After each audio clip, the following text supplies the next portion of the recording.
Assalamualaikum warahmatullahi wabarakatuh. Salam semangat dan sejahtera untuk kita semua. Perkenalkan, saya Muhammad Encep, Eskom MTI MTA, dosen program studi Ilmu Komputer, Fakultas Ilmu Komputer Universitas Juanda Bogor. Pada kesempatan ini, saya akan mendeskripsikan salah satu mata kuliah yang saya ampu di program studi Ilmu Komputer, yaitu mata kuliah Aplikasi Komputer. Penyampaian deskripsi mata kuliah ini dalam rangka unjuk kerja bukti pelaksanaan Tridharma di bidang pengajaran. Adapun pendekatan yang saya gunakan adalah DIA, Delivery, Interaction, dan Assessment. Yang pertama adalah delivery. Bagaimana saya menyampaikan materi perkuliahan baik secara luring atau hadir langsung, daring atau online, maupun hybrid atau integrasi luring dan daring kepada mahasiswa-mahasiswi. Mata kuliah aplikasi komputer merupakan mata kuliah wajib program studi ilmu komputer yang berada di semester 1 dengan bobot 3 SKS, yaitu 2 SKS teori dan 1 SKS praktikum. Mata kuliah aplikasi komputer mempelajari berbagai materi basic ilmu komputer sebagai bekal untuk mempelajari materi pada tingkatan yang lebih tinggi. Materi yang dipelajari dapat dilihat pada slide yang saya tampilkan.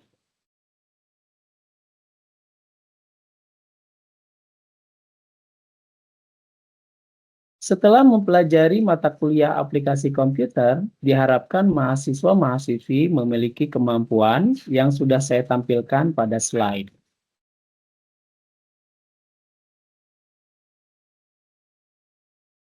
Kemampuan yang diharapkan atau capaian pembelajaran mata kuliah disusun secara bersama dengan tim dosen pengampu. Penyusunannya mengacu pada capaian pembelajaran lulusan yang disusun tim program studi. Hal ini dimaksudkan untuk mendukung profil lulusan yang sudah ditetapkan oleh tim program studi ilmu komputer.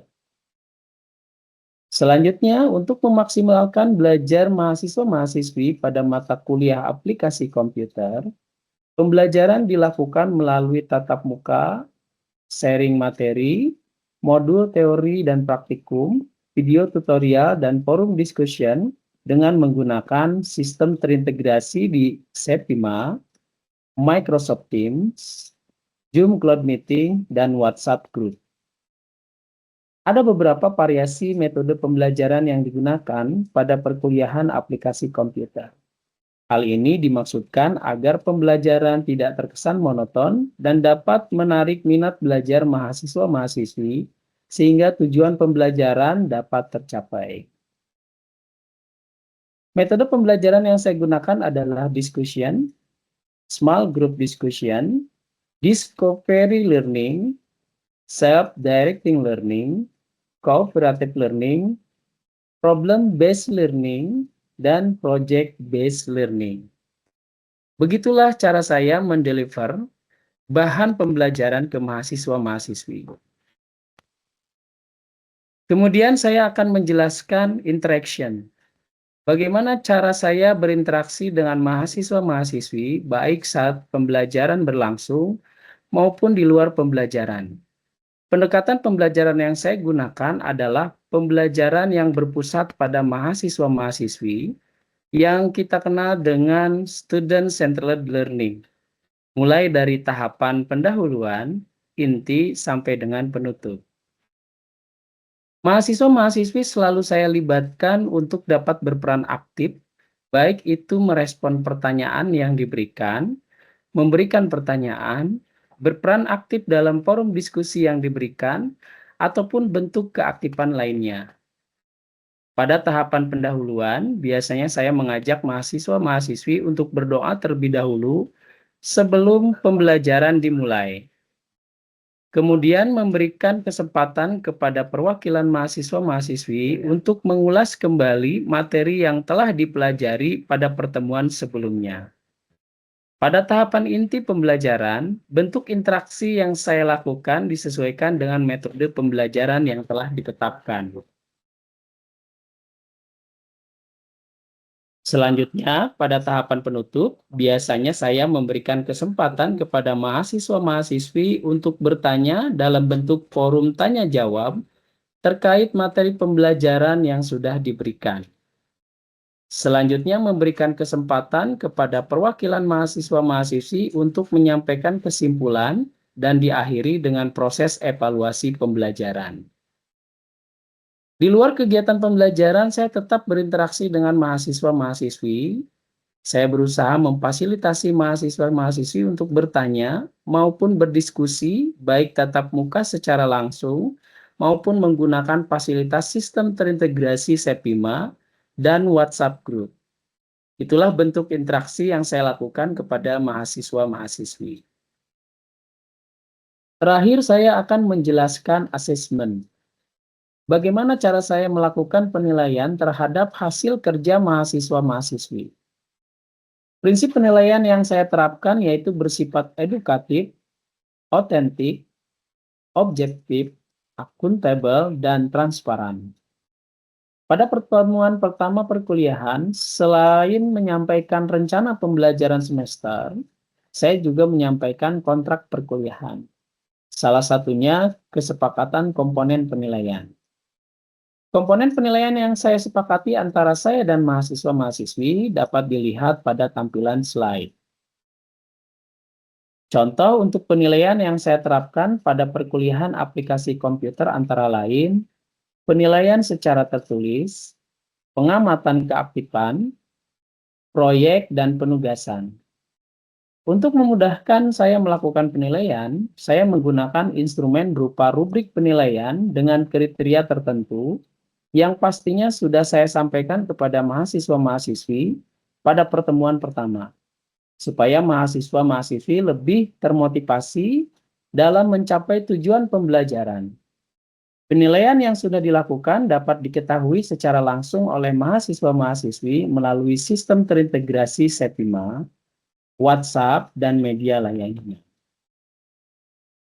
Berikut akan saya tampilkan rekaman kegiatan pembelajaran aplikasi komputer secara daring.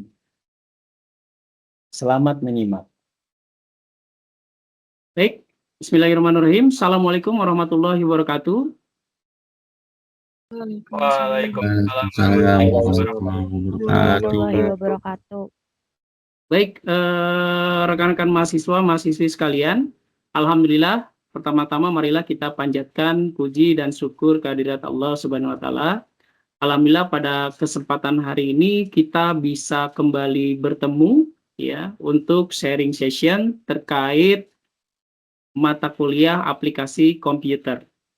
Nah, rekan-rekan, tanpa terasa pada kesempatan hari ini kita memasuki pertemuan ke-14 ya. Di mana di pertemuan ke-14 ini Bapak akan sharing terkait topik teknologi web hosting dan cloud computing. Sebelum mulai kegiatan belajar mengajar pada kesempatan hari ini, Bapak ingin menyapa dulu pada rekan-rekan sekalian, bagaimana kabarnya di kesempatan hari ini? Sehat semuanya? Alhamdulillah Pak sehat. Oke, alhamdulillah sehat ya. Oke, rekan-rekan, seperti biasa untuk memulai kegiatan belajar pada kesempatan hari ini, Bapak akan open untuk kesempatan rekan-rekan melakukan absensi dulu secara elektronik ya. Oke, silakan rekan-rekan, saya berikan kesempatan mungkin 1 menit untuk rekan-rekan melakukan absensi terlebih dahulu secara elektronik dengan menggunakan perangkat smartphone masing-masing ya untuk scan QR code. Oke, sudah ya rekan-rekan sekalian? Sudah Pak. Oke, terima kasih. Baik, rekan-rekan, seperti yang tadi saya sampaikan di kesempatan hari ini adalah topik yang akan kita bahas ya.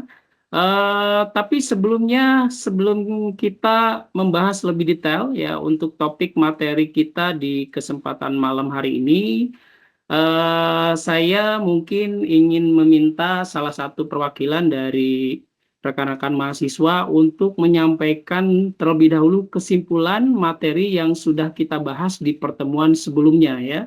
karena materi sebelumnya tentunya akan berkaitan dengan setiap materi yang akan kita bahas di setiap pertemuan. Saya persilahkan dari perwakilan mahasiswa, siapa kira-kira yang bisa menyampaikan kesimpulan untuk materi yang sudah saya dibahas di pertemuan sebelumnya. Silakan. Izin saya Pak, Muhammad Bura. Oke, Muhammad Bayu Saputra. Silakan Muhammad Bayu. Apa kira-kira kesimpulan dari materi yang sudah saya bahas di pertemuan sebelumnya? Silakan. Baik, terima kasih banyak Bapak. Pertama, judul dari materi pertemuan kemarin itu tentang etika penggunaan teknologi informasi. Saya sendiri dapat menyimpulkan bahwa etika dalam penggunaan teknologi informasi itu sangat penting untuk memastikan teknologi membawa manfaat, bukan kerugian. Lalu, kita sebagai mahasiswa tidak boleh meretas sistem orang lain hingga tidak menyebarkan konten negatif yang merugikan banyak pihak. Kita harus menghormati hak cipta, menjaga privasi data, dan selalu mematuhi hukum yang berlaku. Kalau seandainya kita berhasil menerapkan etika ini, maka bisa dipastikan teknologi dan kecerdasan akan secara teknis naik. Moral pun akan naik dalam teknologi, dan lingkungan dalam teknologi pun akan semakin baik. Mungkin seperti itu saya Pak, dari pertemuan yang kemarin. Oke, sangat bagus sekali. Terima kasih Muhammad Bayu Saputra. Betul, rekan, sangat penting sekali kita memahami berbagai hal terkait etika dalam penggunaan kita menggunakan berbagai implementasi teknologi seperti yang sudah saya bahas di pertemuan sebelumnya. Dan terima kasih kepada Bayu yang sudah memberikan kesimpulan yang sangat bagus sekali.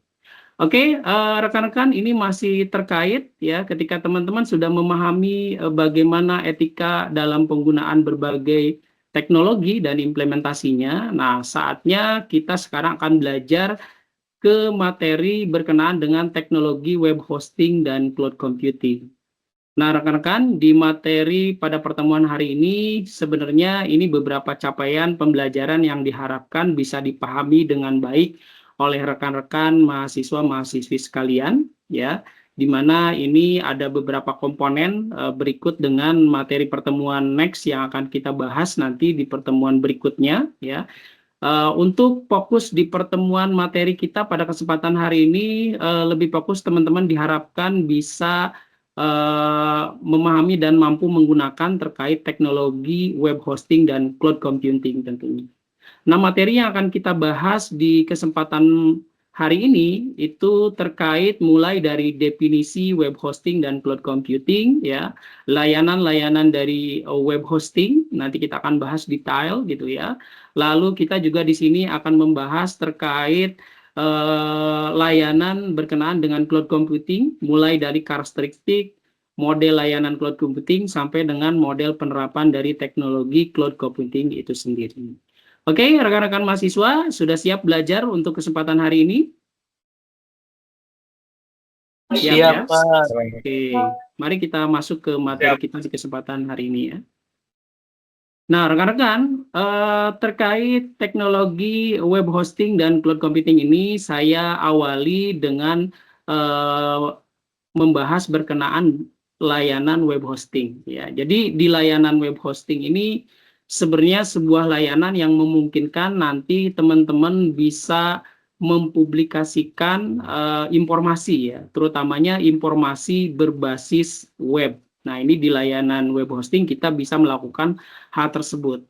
Seperti rekan-rekan yang mungkin sudah sering temui ya ketika rekan-rekan menjelajahi berbagai situs yang ada di internet ya dengan menggunakan browser, teman-teman sebagai contoh mengetikkan alamat URL www.facebook.com. Nah, itu adalah alamat domain yang kita ketikkan. Secara otomatis ketika kita domain tersebut ketikkan menggunakan browser yang kita gunakan, kita akan diarahkan untuk bisa melihat ya website dari URL yang kita kunjungi tersebut. Nah, itulah terkait layanan dari web hosting biasanya digunakan untuk mempublikasikan aplikasi berbasis website tersebut. Nah, di layanan web hosting ini sebenarnya ada beberapa jenis layanan yang bisa kita gunakan. Salah satunya ada yang namanya itu adalah shared hosting. Nah, bagaimana si konsep shared hosting ini melayani kepada user? Pada prinsipnya ini analoginya seperti kita menyewa salah satu server secara bersama-sama dengan banyak user yang lain. Nah, itu shared hosting. Jadi shared hosting itu konsepnya adalah semisal ada satu spesifikasi server ya, dengan kita sebutlah spesifikasinya, prosesornya itu anggaplah kita sebut ada 32 cores misalnya ya. Lalu ada RAM-nya kita samakan misalnya RAM-nya juga 32 cores ya, dan storage-nya misalnya 1 tera. Nah, spesifikasi server tersebut berarti itu bisa disewa oleh banyak user, di mana nanti user itu biasanya akan di-cluster ke dalam sebuah folder-folder ya, di mana dia akan menyewa seperti layaknya room-room ya, skat-skat di dalamnya seperti itu. Nah, konsep shared hosting itu seperti itu, teman-teman. Jadi satu server digunakan secara bersama-sama oleh banyak user, ya. Nah, dalam konsep shared hosting ini ada beberapa plus minus ya. Di antaranya kalau plusnya dia cenderung kalau harga lebih terjangkau ya. Maka teman-teman nanti kalau menyewa layanan ini memang cukup terjangkau ya. Biasanya biaya per bulannya itu ada di range harga cukup murah juga ya, antara ada mulai harga 50 sampai 100.000 gitu ya. Itu cukup ringan bagi pengguna persona. Dan ini juga mudah digunakan karena sudah difasilitasi UI yang sangat mudah untuk dipelajari dan dipahami. Nah, rekan-rekan, untuk layanan web hosting ini sebenarnya banyak ya situsnya. Teman-teman bisa kunjungi beberapa URL yang sudah saya bagikan kepada rekan-rekan melalui slide ya, yang tentunya sudah bisa teman-teman akses dengan baik di sistem terintegrasi SAP 5. Nah, ini teman-teman nanti silahkan tinggal kunjungi saja URL websitenya untuk mengetahui lebih detail terkait layanan dari web hosting dan berbagai paket layanan yang ditawarkan. Nah, berikutnya teman-teman, selain layanan web hosting tadi, ini juga berkaitan erat dengan salah satu teknologi yang update saat ini ya, berkenaan dengan teknologi cloud computing. Teknologi cloud computing ini sebenarnya satu teknologi yang lebih kompleks ya. Dia menggabungkan beberapa pemanfaatan teknologi komputer dalam suatu jaringan yang kita sebut basisnya adalah internet. Nah, di layanan cloud computing ini memang banyak diimplement konsep teknologi, mulai dari tadi ya, nanti jenis konsepnya itu seperti konsep PPS, ada integrasi juga untuk bagaimana kita mengembangkan aplikasi baik itu berbasis web dan mobile, berbasis cloud gitu ya. Lalu di sini juga kita memungkinkan untuk menggunakan berbagai software ya, aplikasi berbasis license dengan menyewa secara langsung di layanan cloud computing tersebut gitu ya. Kurang lebih seperti itu. Nah, intinya di konsep layanan cloud computing ini menawarkan kemudahan ya, karena banyak hal bisa kita lakukan dengan cukup mudah. Cukup teman-teman nanti bisa terkoneksi dengan internet dengan menggunakan berbagai device yang teman-teman miliki, dan kita bisa secara langsung menggunakan teknologi dari cloud computing ini sendiri tersebut dengan sangat mudah gitu ya. Nah, layanan dari cloud computing ini teman-teman bisa akses dengan mengunjungi berbagai situs yang sudah saya share juga ya di materi kita di kesempatan hari ini ya. Nanti teman-teman silahkan bisa akses situsnya untuk bisa melihat detail dari masing-masing layanan cloud computing. Oke, rekan-rekan, di sini saya akan explore secara langsung, memberikan gambaran kepada rekan-rekan bagaimana contoh dari berbagai layanan yang tadi saya jelaskan terkait web hosting dan cloud computing. Pertama mungkin untuk web hosting dulu ya. Nah, ini gambaran dari layanan web hosting, rekan-rekan. Ini saya ada satu layanan berbasis shared hosting ya. Ini gambaran dari ketika kita berlangganan shared hosting, ini tampilannya seperti ini, teman-teman. Kita akan mendapatkan dashboard cPanel ketika kita login ke dashboard layanan kita, dan di sini nanti kita bisa mempublikasikan aplikasi utamanya berbasis web ya yang sudah kita kembangkan. Nah, di sini nanti kita bisa membuat basis datanya ya. Di sini banyak sekali fitur yang bisa kita gunakan. Contoh untuk membuat basis data, di sini kita bisa maksus ke aplikasi bagian fitur PHP Admin ya di layanan web hosting kita untuk jenis shared hosting. Nah, di sini nanti kita tinggal create basis data yang mau kita buat. Dan di sini juga nanti kita bisa mengupload source code atau coding ya berbasis aplikasi web yang sudah kita kembangkan di file manager. Nah, nanti kita tinggal masukkan saja ke sini. Sebagai contoh di sini yang sudah saya masukkan ada aplikasi berbasis web untuk kebutuhan perusahaan. Kebetulan di sini sudah dikembangkan untuk perusahaan transportasi ya, layanan transportasi. Nah, ini saya sudah buatkan website aplikasinya dan kalau teman-teman akses aplikasinya itu teman-teman silakan tinggal terkoneksi internet dan membuka URL www.acmmahadat.com. Nah, ini adalah aplikasi yang dipublikasikan di layanan shared hosting. Ya, bentuknya seperti ini teman-teman. Jadi kita tinggal upload dan konfigurasi tadi, maka secara otomatis kita bisa mempublikasikan informasi berbasis web seperti ini. Ini contohnya. Nah, ini layanan dari cloud computing, dashboard atau tampilannya seperti ini ya, rekan-rekan. Kita bisa mengembangkan berbagai kebutuhan mulai dari jenis layanan tadi ya, infrastruktur as a service, platform as a service, sampai dengan software as a service. Contohnya kalau berbasis infrastruktur as a service, di sini ada layanan di Alibaba Cloud, jenisnya adalah Elastic Compute Service ya. Kalau untuk kebutuhan platform di sini sama, kita bisa mengembangkan aplikasi web dan mobile ya. Kalau untuk software di sini banyak sekali kebutuhan software yang bisa kita integrasikan. Nah, rekan-rekan, itu yang bisa saya sampaikan di kesempatan sharing untuk materi pertemuan di hari ini. Sampai di sini, silakan mungkin saya berikutnya open discussion untuk kita berdiskusi terkait materi yang sudah kita bahas pada kesempatan hari ini. Mungkin rekan-rekan ada yang ingin bertanya, saya persilakan. Silakan sebutkan nama ya dan pertanyaannya. Saya Pak, atas nama Al-Fatir Muhammad Syafur. Oke, Al-Fatir Muhammad Syafur silakan untuk pertanyaannya. Mau bertanya, apakah dalam web hosting itu memiliki risiko keamanan? Baik, di dalam layanan web hosting apakah memiliki resiko keamanan? Pada prinsipnya ketika kita memang menggunakan berbagai layanan di web hosting, kalau berbicara resiko keamanan itu pasti ada ya.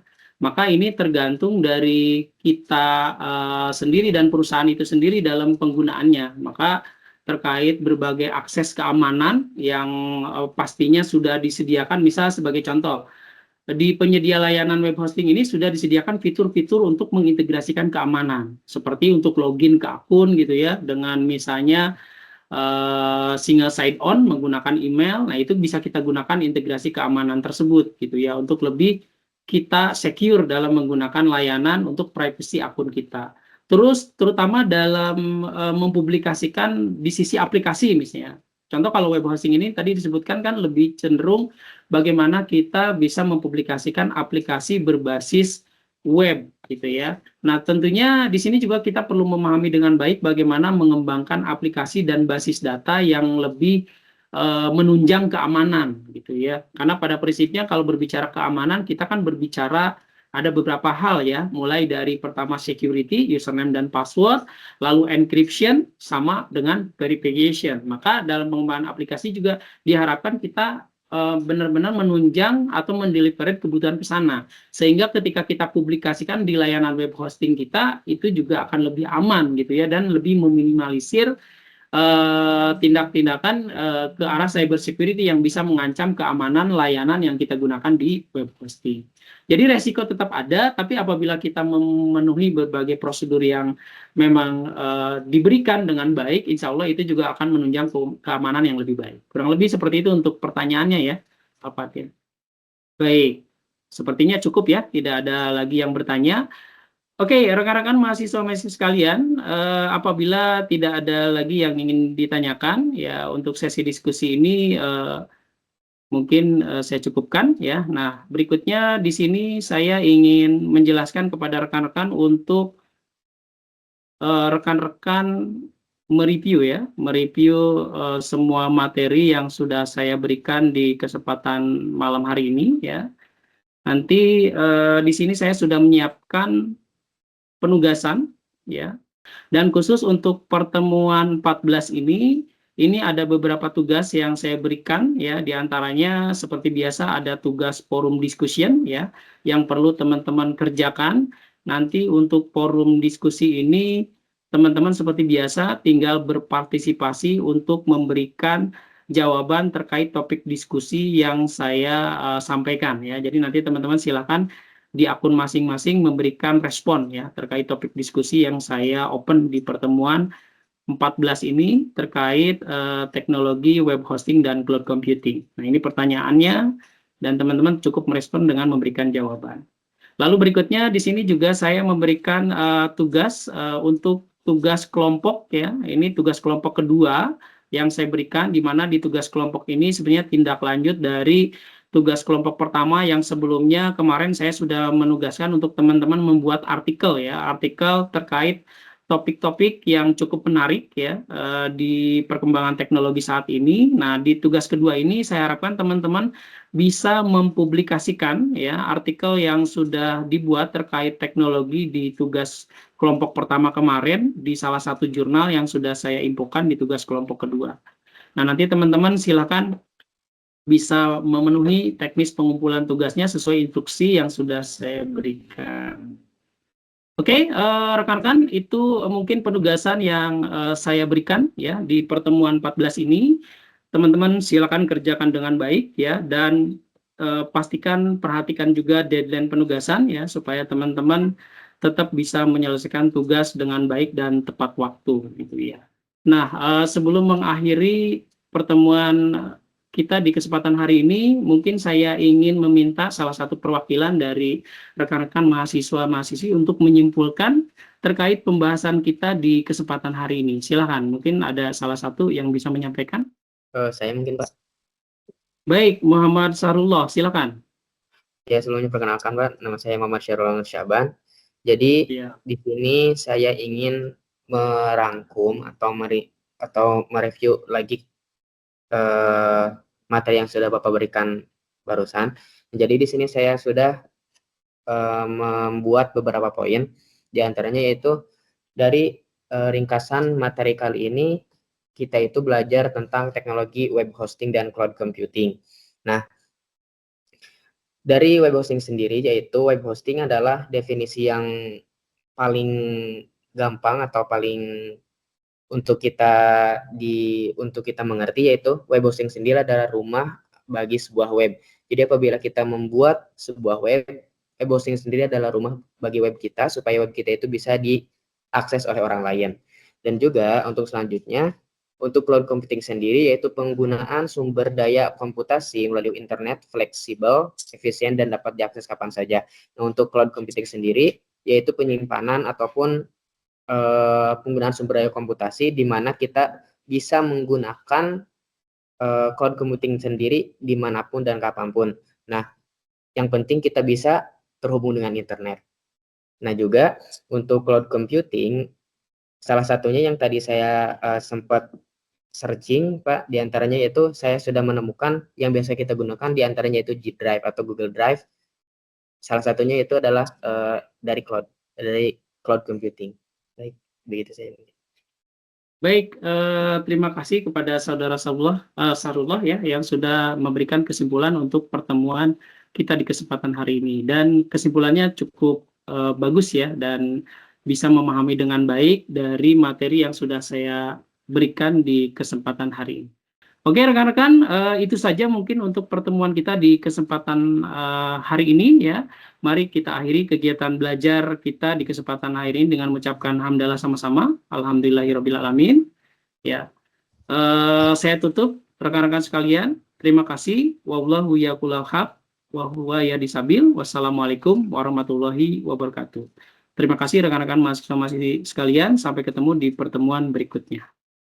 Demikian pemaparan saya terkait deskripsi salah satu mata kuliah yang saya ampu di program studi ilmu komputer dalam rangka unjuk kerja di bidang pengajaran.